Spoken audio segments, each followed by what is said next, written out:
नमस्कार दोस्तों, मैं हूं ब्रजभूषण दुबे। आज धर्म की नगरी, प्राचीन नगरी, भगवान राम का जहां जन्म हुआ है, ऐसी अयोध्या में और अपने पूज्य संत, अपने आदरणीय श्री श्री 1008 श्री महामंडलेश्वर शिवरामदास जी महाराज फलाहारी बाबा के साथ महाराज श्री से आज हमने सजीव प्रसारण के लिए आप सभी से अनुरोध ज्ञापित किया था। नेटवर्क की समस्या के कारण ऐसा नहीं हो पाया।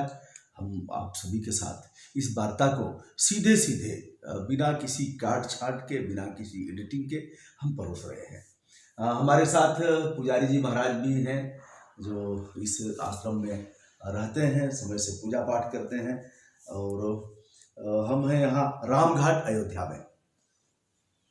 सबसे पहले हम महाराज श्री को प्रणाम करते हुए, जैसा कि कुंभ मेला में भी हमने वार्ता किया था, हजारों हजार मित्रों ने देखा था, बहुत से लोगों के जिज्ञासा को भी शांत करने का प्रयास महाराज श्री द्वारा किया गया था।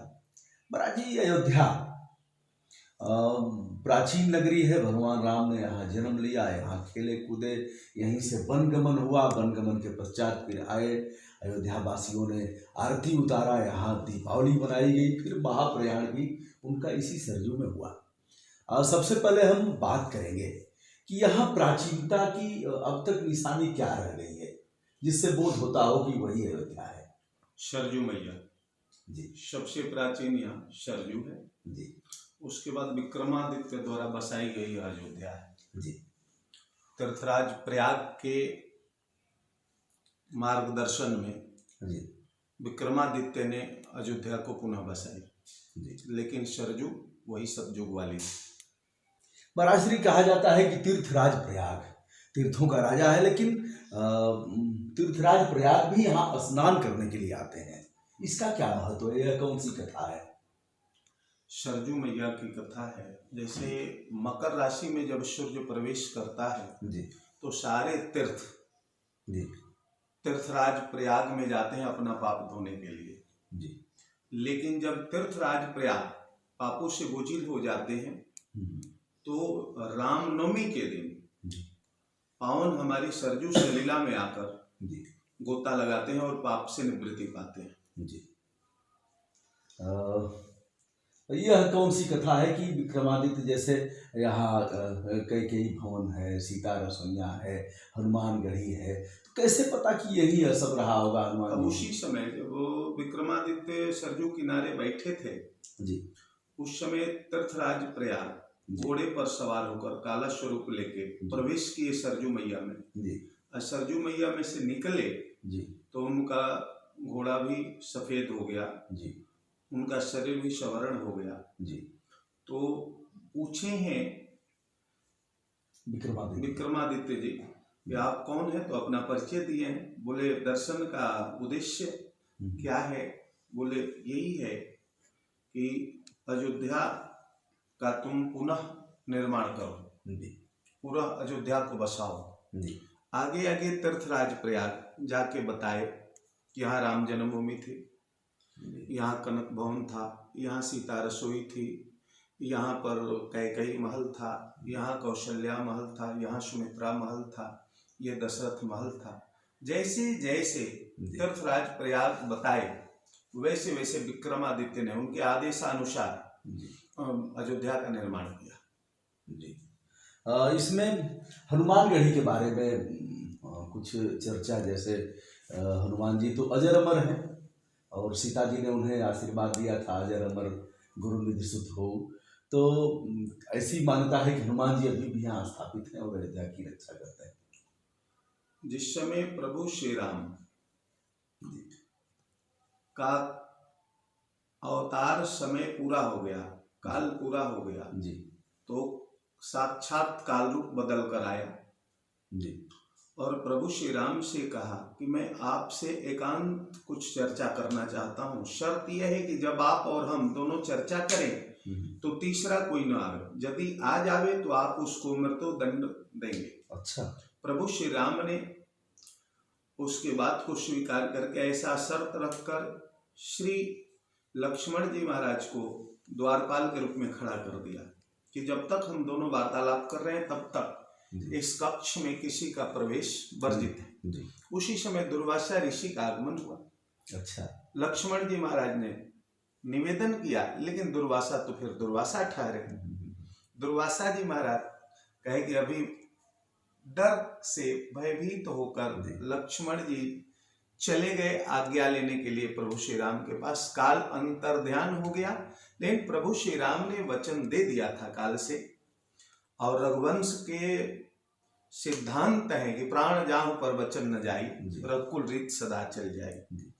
अब उसके अनुसार बैठक हुई, वशिष्ठ जी महाराज आए, पूछा गया कि इसका क्या उपाय है। सब लोग कुछ कुछ उत्तर दिए, लेकिन अतुलित बलधामम हेम शैलाभदेहम धनुजवन कृशानुम ज्ञानीनाम अग्रगण्यम, ज्ञानियों में सबसे शिरोमणि श्री हनुमान जी ने एक सुझाव दिया कि प्रभु क्षमा चाहता हूं, वैसे मृत्यु दंड के बराबर कई दंड होते हैं। जो आपका प्रिय कोई सेवक हो, सेवा से वंचित कर देना भी मृत्यु दंड देने के बराबर होता है। अच्छा। तब प्रभु श्री राम ने इस दंड से दंडित करते हुए लखन जी को अपनी सेवा से वंचित किया। जो ही सेवा से वंचित किए, लखन का तो प्राण जीवन ही सेवा था, तुरंत उनका स्वधाम गमन हुआ। यानी भाव यह है हमारे संतों का कि प्रभु श्री राम भगवान विष्णु के अवतार हैं, और क्षीर सागर में लखन लाल जी शेषावतार है, सैया है। स्वामी के जाने के पहले सैया लगनी चाहिए। ये लीला के तहत, वैसे तो राम सब में है और सब राम में है, पूरा जगत राम में है और समस्त जगत में प्रभु श्री राम है। ये आना जाना तो एक लीला मात्र है, न प्रभु श्री राम आते हैं न जाते हैं, वो तो हर जगह प्रकट हो जाते हैं। तो यही हनुमान जी का, हनुमान जी यहाँ स्थापित है। हाँ, जब सारे लोग जाने लगे तो हनुमान जी को राज तिलक कर दिए प्रभु श्री राम। प्रभु श्री राम से आंखों में आंसू लिए श्री हनुमान जी ने पूछा कि प्रभु ठीक है, आपकी आज्ञा सिरोधार्य है, लेकिन इस हनुमान को इस मृतलोक में धरा पर कब तक रहना होगा। प्रभु श्री राम ने कहा कि हे हनुमान, जब तक हमारी कथा यहाँ रहे तब तक तुम यहाँ रहना। जिस दिन कथा समाप्त हो जाए, मेरे धाम को तुम वापस आ जाना। तब से आज तक कथा के अनुसार, प्रभु श्री राम के आज्ञा अनुसार श्री हनुमान जी इस धरती पर साक्षात विद्यमान है। महाराज श्री, आपको कोई अनुभूति यहाँ रहते हुए, कुछ पूजा पाठ साधना करते हुए, कुछ ऐसा साक्षात्कार कभी कुछ हुआ है ऐसा? वैसे तो हनुमान जी सर्वव्यापक है, जहाँ राम जी रहते हैं वहाँ हनुमान जी रहते हैं, और राम जी सब में रहते हैं। ईश्वर सर्वभूतानां हरि व्यापक सर्वत्र समाना। अब ये अनुभूति का विषय है, वाणी का विषय नहीं है। जैसे धूप में आप खड़े हैं, कोई पूछे कि धूप कैसा है तो आप नहीं बता सकते हैं। छाया में आप बैठे हैं, छाया कैसी है आप नहीं बता सकते हैं, लेकिन जो छाया और धूप में रहता है, एक जन्मांध भी बता देगा कि मैं धूप में हूँ या छाया में हूँ। ऐसे ही ईश्वर की सत्ता है, श्री हनुमान जी की सत्ता है। 11वें रुद्र है श्री हनुमान जी। जी, अयोध्या में किस तरह का पुण्य और सबसे कम समय में, समय किसी के पास रहा नहीं, सब भाग दौड़ का जीवन जी रहे हैं, कौन सी पूजा पद्धति और कौन सी आराधना ऐसी है जो शॉर्टकट, मतलब जल्दी से निपटा लिया जाए? अयोध्या में हमें तो सबसे पहला तो सरजू मैया का स्नान, स्नान करते ही सारे पापों से निवृत्ति मिल जाती है। उसके बाद श्री राम जन्मभूमि का दर्शन, हनुमान जी महाराज का दर्शन और हमारे कनक सरकार का दर्शन। ये जो 4 काम कर लेता है, प्रायः मोक्षदायिनी सप्तपुरी में प्रथम पुरी अयोध्या पुरी है, मोक्षदायिनी कही गई है। अयोध्या के बारे में मैं क्या कहूँ, नमन करता हूँ मैं अयोध्या को। अवध धाम सब धामों में वेद प्रसिद्ध निराला है, भय भायाटवी चक्र छुड़ा हरिलोक दिलाने वाला है। सबको नाच नचाता है जो उसे नचाने वाला है, अब परम पिता परमेश्वर को भी पुत्र बनाने वाला है।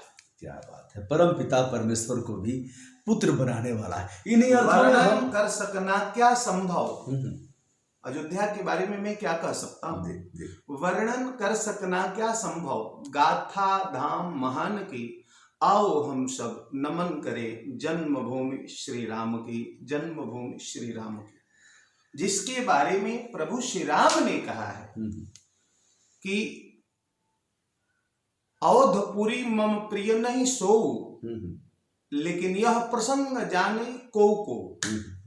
ये सबके बस की बात नहीं है।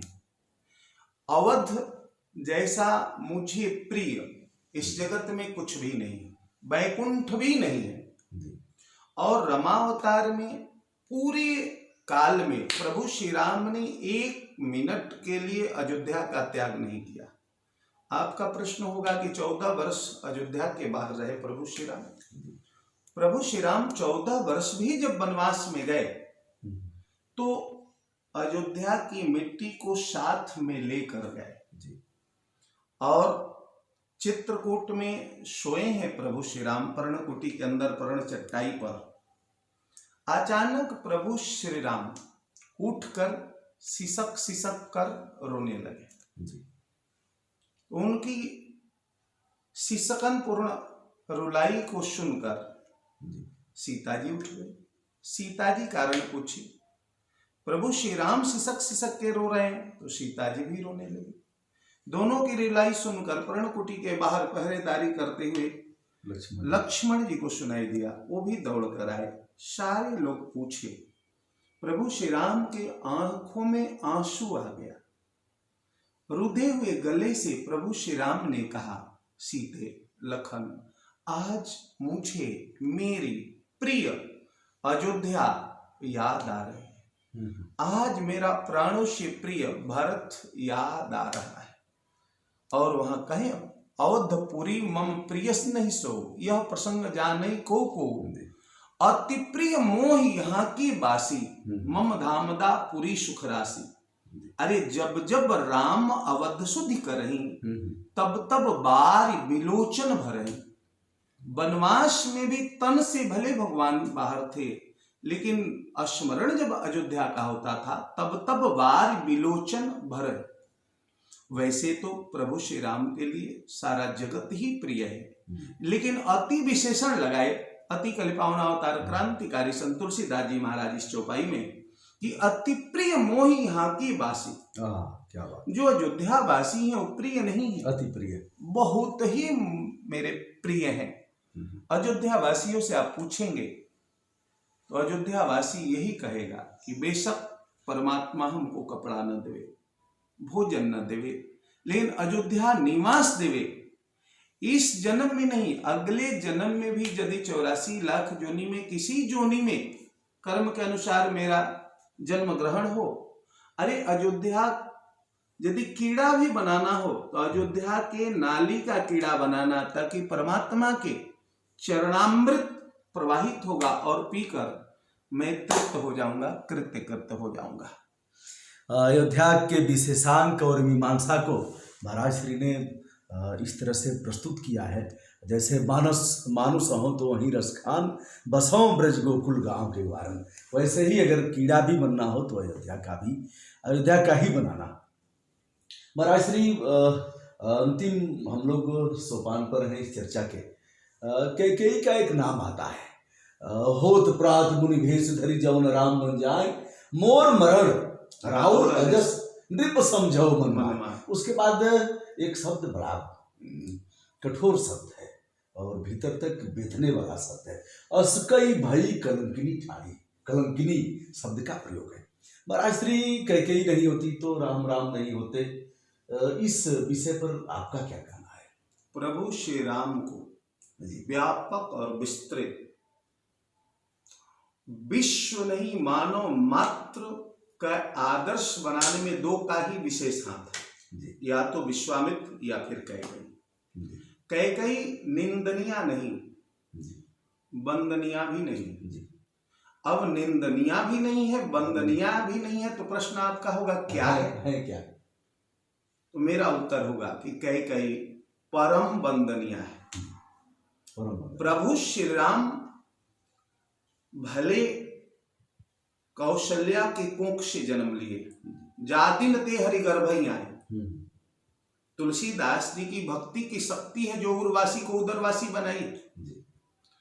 जातिन ते हरि गर्भई आए, केवल 9 महीना गर्भ में धारण करके 9 महीना पीड़ा सही होगी, कौशल्या राम को जन्म दे।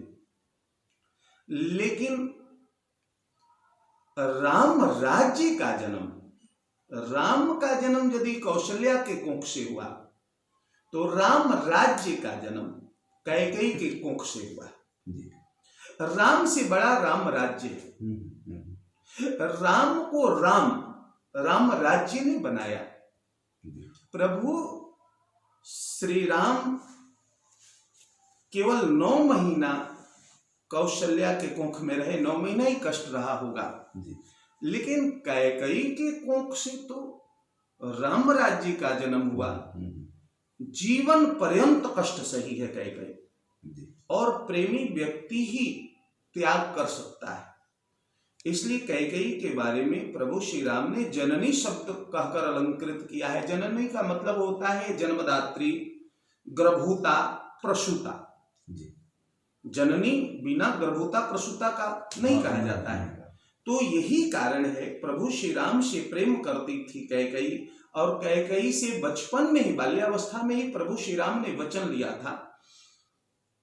लुका छिपी का खेल खेले थे प्रभु श्री राम। ऐसी कथा आती है, संतों के मुख से मैं सुना हूं, पुराणों में चर्चा है कि बचपन में लुका छिपी का खेल, आंख मिचौली का खेल, उसमें कैकेयी हारी।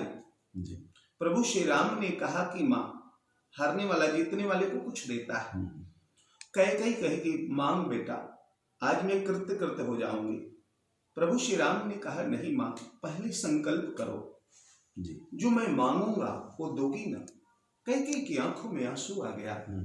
कैकेयी कही कि राम, तू मेरे गर्भ से पैदा नहीं हुआ है, इसलिए मेरे वचन पर तुम्हारा विश्वास नहीं है। मैं सौतेली मां हूं न राम। यदि तेरी मां होती तो आज तू संकल्प नहीं करा था। प्रभु श्री राम ने कहा नहीं मां, जो मैं मांगने जा रहा हूं बड़ा अनमोल है, बड़ा बहुमूल्य है। शायद देने के पहले तुम्हारे पांव तले धरती सरक जाए, इसलिए मुझे भय है कि वचन देकर भी तू इनकार न कर जाए, इसलिए संकल्प कर। कैकेयी ने कहा कि मैं छत्राणी हूं। वचन देने के बाद वचन का निर्वहन करने के लिए प्राणों का न्यौछावर कर दूंगी, जीवन उत्सर्ग कर दूंगी, लेकिन वचन का पालन करूंगी। मैं संकल्प करती हूं, और जब संकल्प की है कि जो मांगोगे वही दूंगी, तब प्रभु श्री राम ने कहा कि मां, जिस समय मेरा राज्याभिषेक हो उसके पहले पिताश्री से मेरा वनवास मांग लेना। यह बात सुनते ही कैकेयी के पांव तले धरती सरकने लगी, महल घूमते हुए नजर आने लगा, माथा चकराने लगा। कहे कि राम, अरे इस मांगने से पहले एक बार तो विचार किया होता। आज के बाद दुनिया के जितने माता पिता हैं अपनी बेटी का नाम कैकेयी नहीं रखेंगे। राम, अरे तू एक नहीं जीवन भर के लिए मेरे कलंक का टीका लगा दिया। प्रभु श्री राम ने कहा कि प्रेमी तो वही है जो प्रेमास्पद के लिए जीते जी मर जाए, और वास्तविकता यही है कि कैकेयी उसके बाद जिंदा लाश बन गई। उसके बाद कैकेयी का कहीं संवाद नहीं आया है। इसलिए राम राज्य का जन्म यदि हुआ है तो कैकेयी के कोख से हुआ है, और आज तक कैकेयी उस कलंक रूपी पीड़ा को बर्दाश्त कर रही है, सह रही है, जो असह्य और दुस्सह है। इसलिए कैकेयी निंदनीय नहीं, परम वंदनीय है। महाराज श्री ने इतना अच्छा प्रसंग कैकेयी के ऊपर बताया। यदि कैकेयी नहीं होती तो राम का वनगमन नहीं होता, राम वन नहीं जाते, तो असुरों का संहार नहीं होता, और फिर मर्यादा पुरुषोत्तम राम नहीं कहे जाते, लीला का उद्देश्य पूरा नहीं, लीला का उद्देश्य। तो महाराज श्री एक छोटा सा प्रश्न और मेरे जहन में बार बार उमड़ घुमड़ रहा है कि ऐसे में ब्राह्मण की महती भूमिका भी इस रामचरितमानस और इसमें जो राम का प्रसंग है मर्यादा पुरुषोत्तम बनाने में, रावण की भी भूमिका मुझे दिखती है, आपकी क्या सोच है इसमें? भक्ति दो प्रकार की होती है जी एक प्रेम और दूसरा बैर। जी, दूसरा बैर। हाँ जी दो ही परमात्मा के पास जाने के रास्ते हैं, तीसरा कोई रास्ता नहीं है। जी या तो प्रेम के द्वारा आप परमात्मा की प्राप्ति कर सकते हैं या बैर के द्वारा भी आप परमात्मा की प्राप्ति कर सकते हैं। अब आपको आश्चर्य होगा कि महाराज जी प्रेम से तो परमात्मा मिलता है लेकिन बैर से भी मिलता है। जी हकीकत यह है कि दोनों में क्रिया एक होती है। जो क्रिया प्रेम में होती है वही क्रिया बैर में भी होती है। जी बल्कि प्रेम की अपेक्षा बैर में जो क्रिया होती है वो बड़ी प्रगाढ़ होती है, तटस्थ होती है, अनवरत निरंतर लगातार सदैव बराबर कार्यरत रहती है।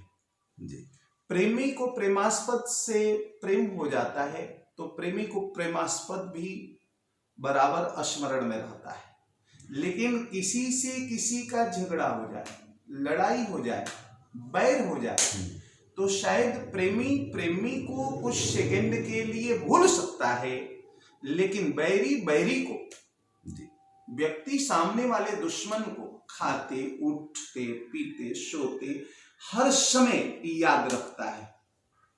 तो प्रेम में भी याद की ही क्रिया होती है और बैर में भी याद की ही क्रिया होती है और परमात्मा का याद ही सर्वोपरि भक्ति है।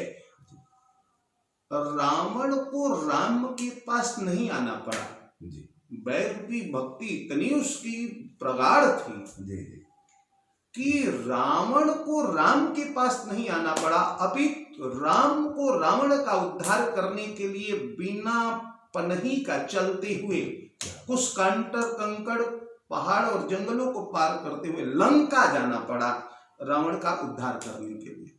रावण नहीं आया है, राम रावण का उद्धार करने के लिए। रावण की भक्ति कहा जाएगा। बिल्कुल बिल्कुल, त्रिकालदर्शी था रावण जी, त्रिकालदर्शी था, वो जान गया वही भजन न तामस देहा।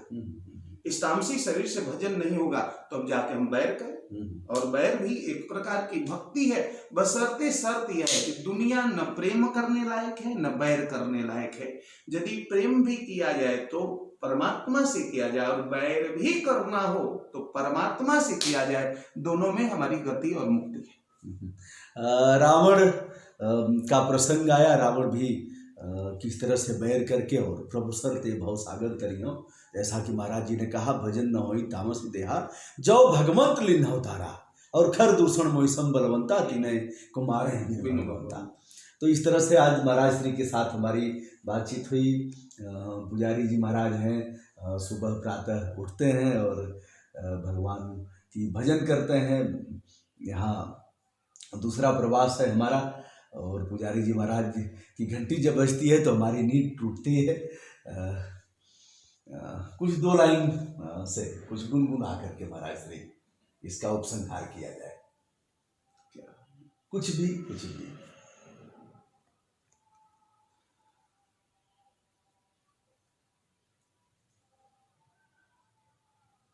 कोई दोहा चौपाई भजन। सिया राम कहियो, सिया राम कहियो, सिया राम कहियो, सिया राम कहियो, राघव राम कहियो, राजा राम कहियो, राघव राम कहियो, राजा राम कहियो, सिया राम कहियो, सिया राम कहियो, सिया राम कहियो, सिया राम कहियो, सिया राम कहियो, सिया राम कहियो। ब्रह्म राम ते नाम बड़ बरदायक वरदान, रामचरित सतकोटि मह लिय महेश जिय जान। सबसे बड़ा इस कलिकाल में भवरूपी सागर को पार करने के लिए, शांति प्राप्त करने के लिए राम नाम से बढ़कर कोई साधन ही नहीं। राम रामेति रामेति रमे रामे मनोरमे शश नाम तत्तुल्यम राम नाम बरानने। जन्म जन्म मुनि जतन कराही, अंत राम कह आवत राही। जब बाली को भगवान राम ने मारा है, बाली गिर गया है, भगवान राम ने पूछा है अचल करहु तन राखो प्राणा, कह बाली सुन कृपा निधाना। तो बाली को किस रूप में देखा जाए महाराज श्री? बाली भगवान का बड़ा प्रेमी था और भगवान को निरुत्तर कर दिया है बाली। बहुत वहां व्याख्या है, बहुत संवाद है, चर्चा है। प्रभु श्री राम वहां हार गए। तभी उन्होंने कहा है कि अपने धाम भेज देता हूं। प्रभु श्री राम से कहा जी कि धर्म हेतु अवतरहु कुशल, हमारे मोहि व्याध की नहीं, धर्म संस्थापनार्थाय संभवामि जुगे जुगे। आपका अवतार का उद्देश्य धर्म की स्थापना और मारे मोहि व्याध की नहीं, ये धर्म है। प्रभु श्री राम ने कहा बाली जब अपने ऊपर पड़ा तो तुम धर्म की बड़ी बढ़िया व्याख्या कर रहे हो, लेकिन अनुज बधु भगिनी सुतनारी नहीं कुदृष्ट बिलोक जोई, ताई बदे कछु पाप न हुई, मूढ़ तो ही अतिशय अभिमाना। तो इसका उत्तर दिया है बाली कि प्रभु ये मनुष्य पर सिद्धांत और नियम लागू होते हैं।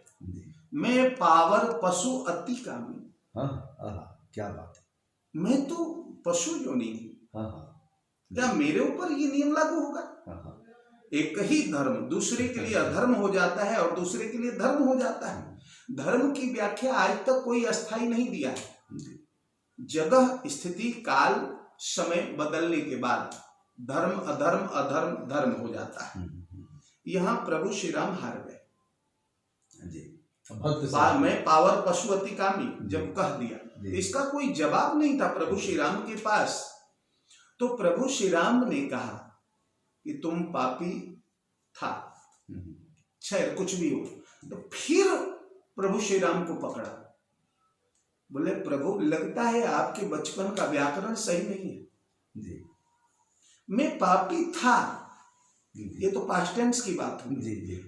क्या प्रेजेंट में भी हूं? प्रभु, क्योंकि आपके संविधान का सिद्धांत है सन्मुख होई जीव मोहि जबहि जन्म कोटि अगनासहि तबहि। क्या बात, जन्म जन्मांतर जुग जुगांतर कल्प कल्पांतर का पाप आप समाप्त कर देते हो जब जीव आपके सन्मुख हो जाता है। तो इस समय तो प्रेजेंट में मैं सन्मुख हूं। तब प्रभु श्री राम ने कहा कि कहो अचल कर दो। तो यहीं पर चौपाई आती है जो अभी अभी आपने बोला है कि जन्म जन्म मुनि जतन कराही, अंत राम कही आवत नहीं प्रभु, अब किस भविष्य के लिए मैं अपना जीवन रखूं? अरे जीवन पर्यंत जो राम राम राम राम राम राम करता है, अंत समय में राम नाम नहीं आता है। और आज हमारे सामने राम है। प्रभु श्री राम ने कहा मैं हारा, तू मांग, कुछ तो मांग जी। तब कहा है कि मैं आपसे यही मांग कर रहा हूं प्रभु, जे ही जोनि जन्म कर्म बसतः राम पद अनुराग। मैं जानता हूं आप चाह कर भी मेरे कर्म से अधिक कुछ नहीं दे सकते। जो भी मैं कर्म किया हूं, कर्म के अनुसार जो जोनी जो जन्म ग्रहण करो। बस आपसे यही निवेदन है प्रभु कि आप अपने चरणों में नित्य नव नेह बढ़ता रहे, ऐसा आशीर्वाद दीजिए। बस यही मेरी मांग है। और अपने पुत्र को राम के हवाले कर दिया, सुग्रीव को, अंगद। आज एक पशु भी अपने पुत्र को भगवान राम के हाथ में सौंपा है। कैसा रहा होगा यह भारत, और कैसा रहा होगा भारत का बानर जो अपने पुत्र को भारतीय संस्कृति सभ्यता सनातन धर्म के आदर्श के हाथ में सौंप दिया।